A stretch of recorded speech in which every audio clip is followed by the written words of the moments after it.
జై హో దా ఓకే సమీర్ బాగా రౌడీగాడయ్యా మీరు అసలు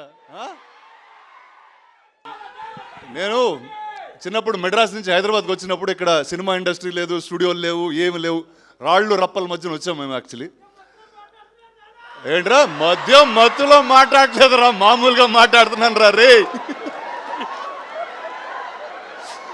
ఏదో చిన్ననాటి జ్ఞాపకాలు ఏదో చెప్పుకుంటున్నాను.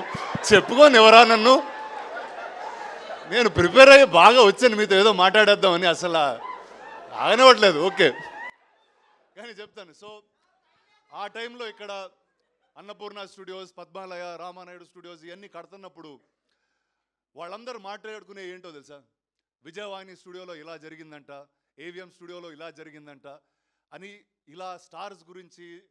అంటే ఇప్పుడైతే ఇంత పెద్ద మీడియా, సోషల్ మీడియా మీరు అందరూ ఉన్నారు, అప్పుడు స్టూడియో లోపల జరిగే విషయాలు చాలా తక్కువ మంది తెలిసాయి. బాలయ్య గారు కూడా అక్కడి నుంచి వచ్చారా నాతో పాటు. నవంబర్ 14 తర్వాత మీరందరు ఇతన్ని నట చక్రవర్తి అని పిలుస్తారు. అండ్ సెల్వా గురించి ఏం చెప్పాలంటే, ఆయన ఎంత ఆథెంటిక్ మనిషి అంటే, ఒక డైరెక్టర్ పాత్రకి ఎతికెతికి ఒక డైరెక్టర్ గారినే పట్టుకొచ్చారు, అది సముద్రగణి గారు. First madam sir correct.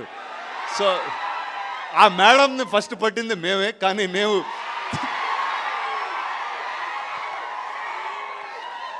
మేము సినిమా తీసే డిలేలో ఆవిడ తెలుగులో సినిమాలు చేసి ఇంత పాపులర్ స్టార్ అయిపోయారు.